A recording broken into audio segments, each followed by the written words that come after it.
Hi guys, I'm Chris. And I'm Mike. And welcome back to No Limits, a Mitch Rapp podcast. So how you doing this week, Mike? Man, I don't know. I did something to my back playing golf just yesterday. That darn 9-iron. Oh. Yeah, I took a 9-iron on a par 3. It was about 130, 135. Felt something go. I just tweaked it right as I was following through on the shot. But I stuck the green. I landed on the green. Oh, there you go. Did you putt it out? So I could barely walk, man. I was hunched over. These guys I was playing with were like, what the hell's going on? I was like, I'm hitting this birdie. I'm hitting this birdie. I took one hand. I could barely move. I missed the birdie putt, but I parred it. And nice.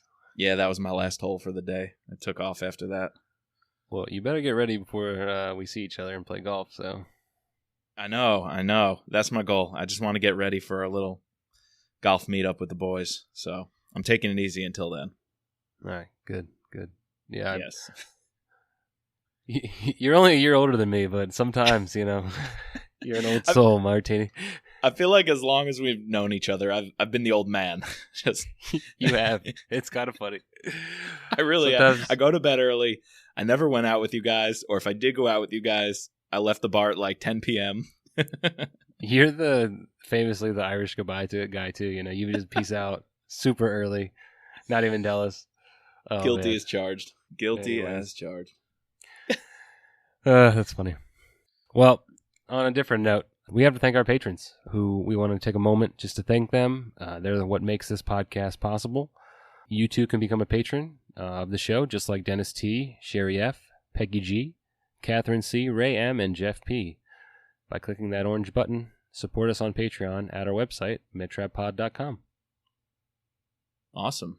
Well, Chris, how about you keep going and tell us what content we're covering today? I'm kind of excited about this new initiative we're kicking off. Yes, so we our last episode, we interviewed Kyle Mills, and we enjoyed talking to him and doing a deep dive into him as an author that we wanted to, keep it going. And so we're actually going to try to be bringing to you guys more interviews with authors, independent authors that we're currently reading alongside the Mitch Rapp series. And today we're excited to give you our interview with an author called Ward Larsen. And we're going to be going over Assassin's Strike. So, Martini, do you want to give us just a quick overview of that book? Sure. This is new book, just out, probably when you're hearing this, about a week or so ago. It's the 7th in the David Slaton series, and I will give you a short overview from Ward's website. Slaton is tasked with a daring rescue and uncovers a plot that will tear the Middle East apart. In a Syrian palace, the presidents of Russia and Iran undertake a clandestine meeting. No staff or advisors are permitted in the room. No records are kept. By necessity, however, there are 2 witnesses, the interpreters. The Russian, Ludmila Kravchuk, returns to her hotel room, burdened by what she has heard. When her Iranian counterpart is murdered before her eyes, Kravchuk fears she is next and goes into hiding in Syria. The CIA gets word of the defection. Desperate to uncover the purpose of the meeting, they task their newest off-the-book operator, legendary assassin David Slaton, to undertake a daring rescue. Deep inside Syria's war-torn borders, what Slaton finds is a plot that will tear the Middle East apart, and one that only he can stop. I just want to thank Ward for sending me an advanced reader's copy of this book. It was incredible. I immediately recommended it to Chris, and to any readers out there, pick up your copy right away. You'll be glad you did. Talking to him was so awesome today after reading Assassin's Strike. I went back and picked up all the other David Slaton books in the series, and I look forward to ripping through them in the next couple of months. Yeah, Martini loved it so much that he's going to be giving me that, and he actually sent me a copy of The Perfect Assassin, which I really enjoyed. So, yeah, check out Ward Larsen. And here's our interview with him. We hope you enjoy it.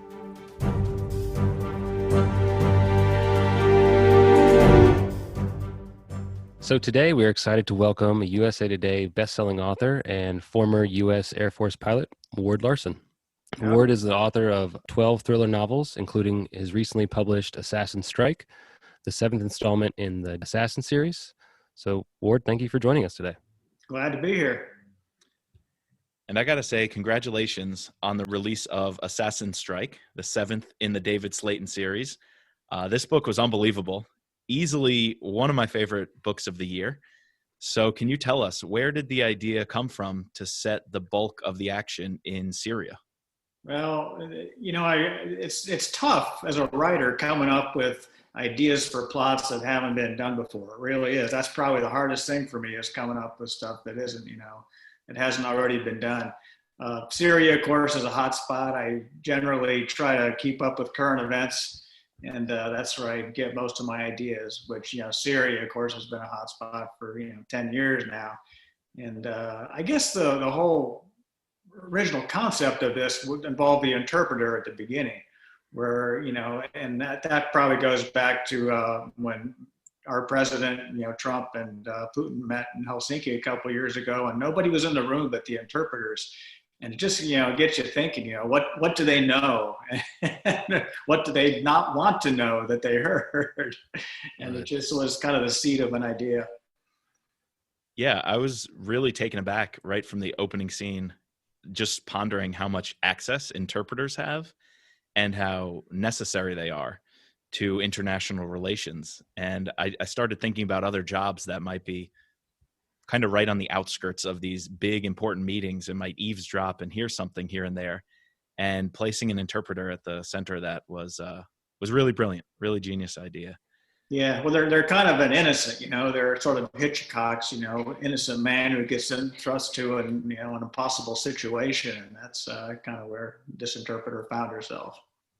Yeah, I'd imagine, Secret Service or bodyguards also hear a lot, but at least they're sworn, and part of their training is being sworn to secrecy. Where an interpreter, I wonder if in the course of their training they have similar agreements that they have to sign off on or agree to stay mum. Well, I think when you get to that level, they do. They're pretty well briefed and they're pretty well vetted. But even so, they're people down at heart, and they hear things that must take them aback now and again. And it's got to be a difficult situation for them. So another way you keep up with modern times in the book is through the use of technology. I was really excited to see drones play a prominent role and figure very heavily in the plot and the pacing of the action. Maybe not even how a typical reader would imagine. The things you do with drone technology in this book are just phenomenal and out of the blue. And so can you tell us what influenced you to put drones front and center in your storyline? Well, my background in, I'm a pilot, but I keep up with aviation pretty well, and over the years, it's really morphed a lot, and drones are doing more and more, and I'm using more and more of them in my books for that reason. But that's really where the world is going. By using a drone, you can put it into a dangerous area and not have to worry about the crew, not have to worry about the sensitive, things on board as much as you would with a fighter or an intel airplane. So, that's just where warfare is going. So I try to adapt my stories to include that. And this specific instance I'm sure you're probably referring to in the book is just something I made up, but I don't know of any technical reason why you couldn't do that. And I'm not going to do any spoilers here, but it's I do that a lot in my books, or at least once or twice a book. I try to come up with something that, it's not anything top secret. It's just something I kind of made up in my mind, but it's realistic. I think it could actually happen. And maybe it's out there and it's just not released for public information, but it's just an option I came up with. That was very exciting. I guess based on, to follow up that question, how much research did you need to do to, employ some of these techniques? You mentioned that we know you're a pilot. Have you flown a drone, or do you, obviously the inner workings of it? I have not flown a drone, but I still work for an airline, although I'm going to take some time off here soon to write full time. But I have access to people who have done just about everything. I talk to drone pilots, guys who have had taken tours flying drones. So I have access to pretty much anything in aviation I need just from the people I work with day in, day out. So a lot of it's firsthand knowledge. how it operates. And then I do research on the internet, but just having been in that in the Air Force and the military, I kind of have a good idea and good context where I can find these things out. Now, I haven't read them, but I understand you have a series of other books that involve planes more heavily. I saw the cover of Fly by Wire. It looked exciting. Yes. So you've covered drones, you've covered airplanes, and I went back and read The Perfect Assassin, which very heavily involved at sea on a sailboat. Right. What's next then? You have all these transportation methods. Are you going? Is David Slaton going to space anytime soon? He's going to take over the Falcon 9. I'm not sure about space, but I like to get around the world. Actually, he's going to some very cold places on the one I'm working on right now. But I think that whole military thrower thing, you get into land, sea, air, and I try and include them all, and I try to include some exotic locations, usually places where I want to go myself so I can do the research, which I don't always do. I do my best on that, but I didn't go to Syria for this. I'll tell you that. Speaking of exotic locations, another prominent place in the book is Saudi Arabia. And I don't want to say too much, but you mentioned a famous building in the capital city. And I was shocked myself because I keep up with trends of architecture and the world's tallest buildings. Yes. Really exciting to track the Jeddah Tower going up in Saudi Arabia in your story. What influenced you to go that route? Just something spectacular, which is, usually what terrorists go for. And it's what, in the story, the reason that we're at that tower has to do with the Saudi rulers, which, they like the spectacular as well. So, it makes for a good headline. I think makes for a good story. Because of that tower, it's, the Jeddah Tower is becoming tallest in the world. It's going to be one up by somebody in Malaysia, because that's just a constant battle, who's got the tallest building. But that's one thing you do have to be careful about as an author, is dating your books by doing things like that. It's kind of a double-edged sword. Taking a step back and looking at your series as a whole, where did you get the inspiration for the Assassin series? I made him an Israeli assassin, and a lot of people have asked me if I designed that after Gabriel Allon, Daniel Silva's character, and it's not the case. I started writing The Perfect Assassin a long time ago. The first book I started writing in the late 90s, and it was not a full-time job. I kind of just did it on a whim, and it was finally published in 2005. But I had pretty much the first draft written by the time the first Gabriel Allon book come out. The character was based on somebody I had met. At that point in time, there were quite a few books out that dealt with special operator types, and Assassin was that type of person. And I wanted to make mine a little different. And back in the 90s, when I was in the Air Force, I was instructing at Tyndall Air Force Base. And we had a guy come through our course who was actually working for a private company, but he got approval to come get checked out on the airplane I was flying. And he was Israeli. And this guy was an Israeli test pilot. He'd flown in combat. He'd shot down MiGs. I mean, he had done everything. He was really a neat guy. And talking to him, and he gave a talk to our squadron one day, and his mindset really made an impression on me, how the Israelis think about the world. They're surrounded by enemies. The first war they lose is the last, and they really have a unique mindset. And that I kind of translated into this character because I thought it would really help build that. That's the kind of character I wanted to build. So that's why I made him Israeli. And speaking of our Israeli assassin and hero, David Slaton, he reminds me of a lot of other thriller characters in a way. And I couldn't help but notice, he has the strength or the brawn of this commando, kind of like the Gray Man in Mark Greaney's series, but he also has the analytical thinking and problem solving, like our friend Mitch Rapp, willing to just kick butt and get to the bottom of a situation. And the way he and Irene Kennedy kind of think outside the box to get the job done.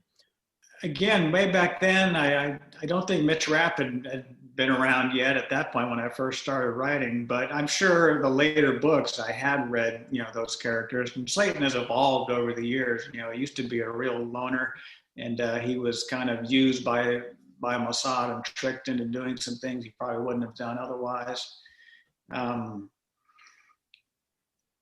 He's definitely morphed. And I would say there's definitely, and you talk about Irene Kennedy, he has a controller with Mossad, Anton Bloch, and who is a real gruff sort, and but who at one point had actually, he was the man who recruited Slaton into Mossad, but then they had a falling out. Now Slaton lately has been kind of morphed over where he's working more for the CIA, and it's a he's not always enthusiastic about it, but he knows it's the right thing to do. And Slaton has also come to where he has a family now. He has a wife and a child who, I don't put them at risk in every book, but he is a family man. And so he has to kind of balance that between the risks he's taking and the good he's doing. Yeah, and for any new readers like myself to Ward Larsen's work, I read Assassin's Strike. It was incredible. I had to go back, and it was great learning the backstory of this character and meeting Anton Bloch and seeing his background, and then learning more about how he was going to build a family, and really intriguing character. For any new readers who pick up Assassin's Strike, I definitely urge you to go back and start working through the series as well from the beginning like I did. I guess I'm also intrigued. Just you're a pilot, also a writer.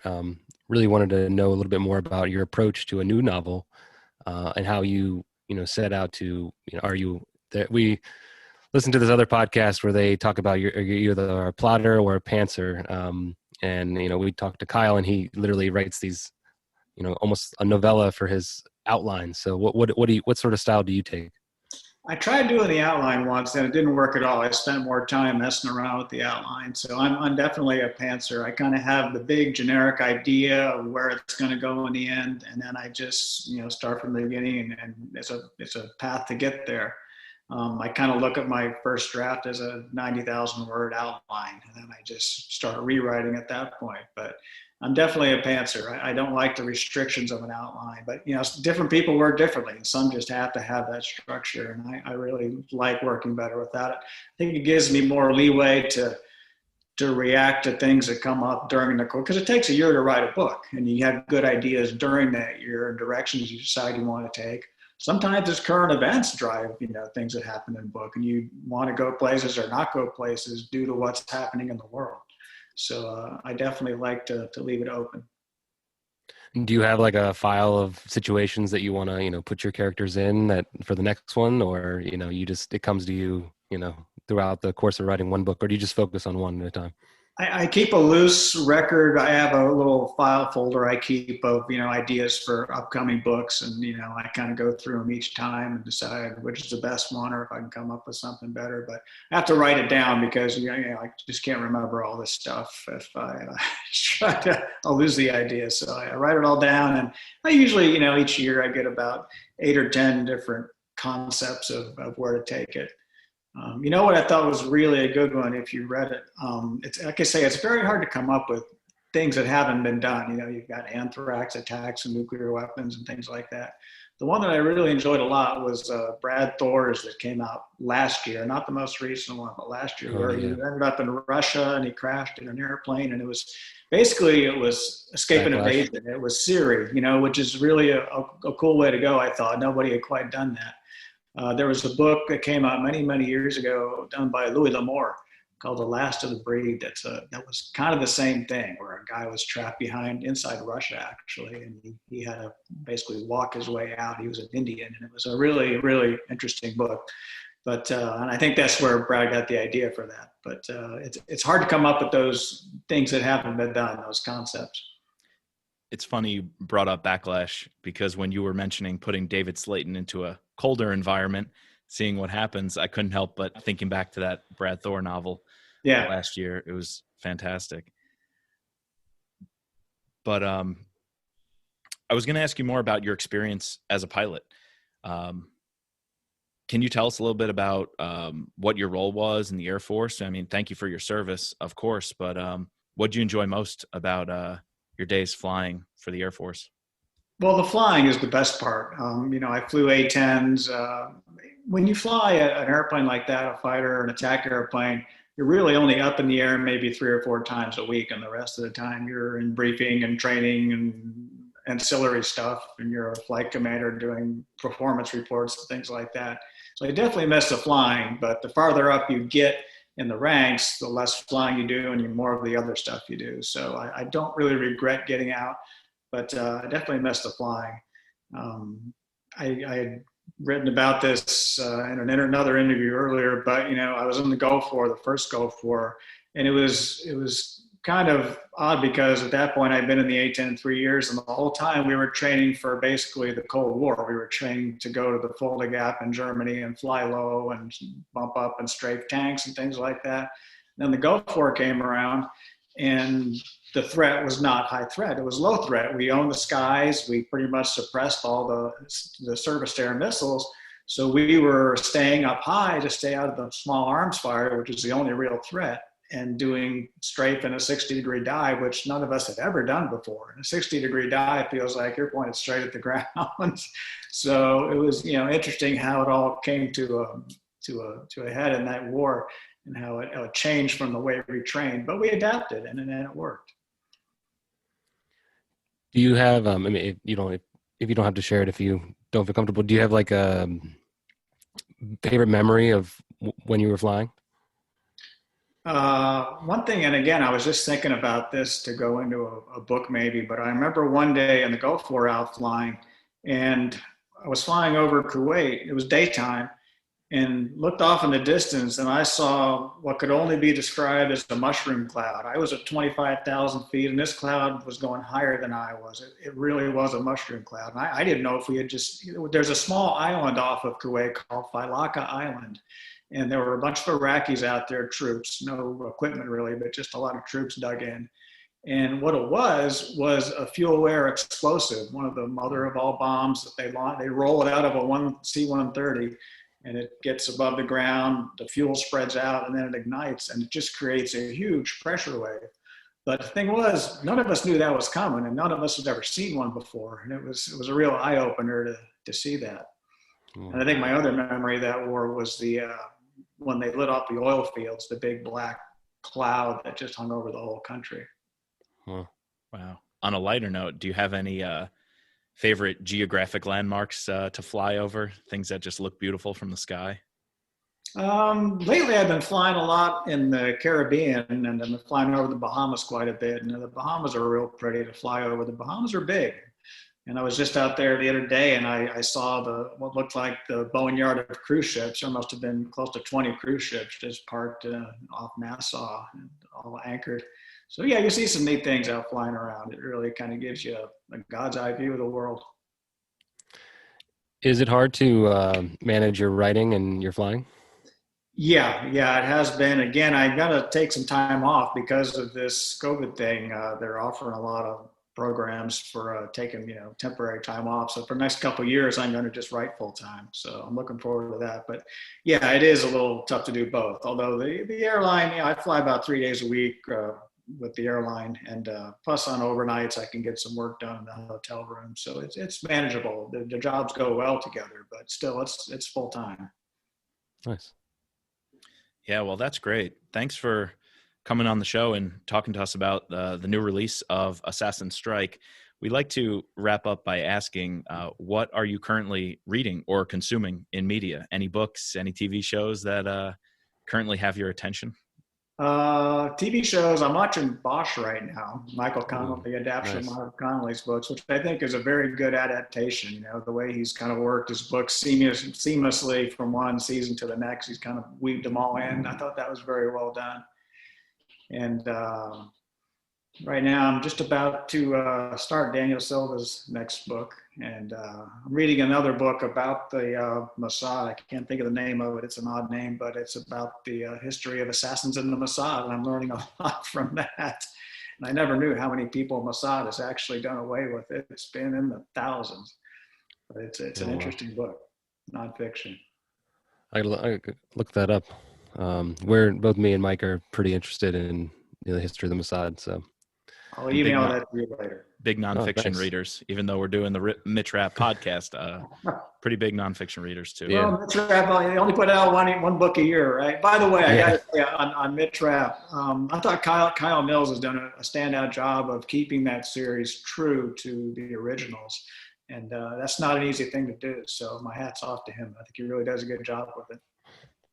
Yeah, we were glad to hear he got the 3-book contract, and we certainly hope even more beyond that coming from Kyle. Yeah. Do you have a favorite Vince Flynn or Mitch Rapp novel? No, I haven't read every one. I've probably read all but 2 or 3, but and I think maybe the beginning. I like or American Assassin was good. I like the prequel. Yeah, that's a classic. So how can listeners keep up with you? Are you on social media? Yeah, I'm on social media. WardLarsen.com is my website, and I'm on Facebook and Twitter, and by all means, get in touch with me. I'm happy to answer questions or make recommendations. Well, that's awesome. great. Yeah, we highly recommend all of our listeners to check out these books. We enjoyed reading Assassin's Strike. So yeah, Assassin's Strike just out for about 2 weeks now from when this podcast is released, and we definitely urge you to go to wardlarsen.com and pick up your copy. Thanks for joining us today. Really appreciate it, Ward. All right, guys. Great talking to you. Nice to meet you. Have a good day.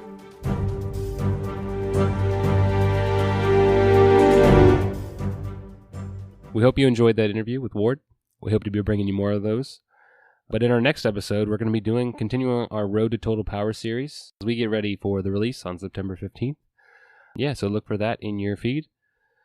While you're at it, please subscribe, rate, and review us using your favorite podcasting platform. You can find us online at mitrappod.com or using our Twitter handle at mitrappod or on Instagram using the same. And as always, just let Mitch be Mitch.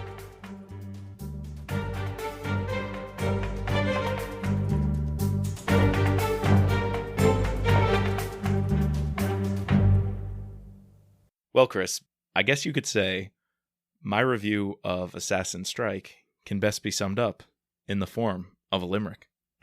You are quite the poet, Martini. I wrote a limerick as well for this one in my 5-star Goodreads review. So tell me what you think.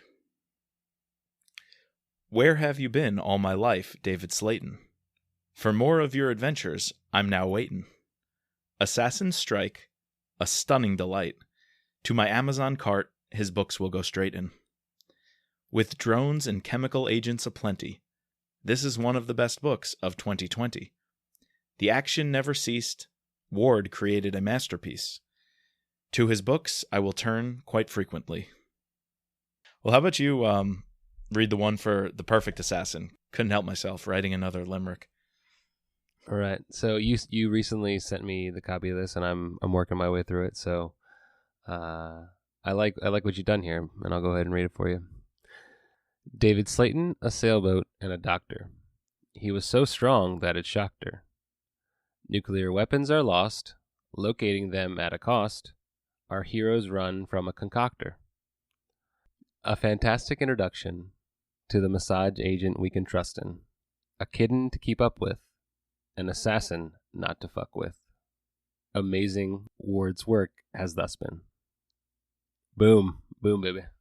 And by the way, nobody knows that my name, that you call me, that everyone calls me Martini. Maybe we should say that. Oh, did I say Martini? Oh shit! Like 3 times.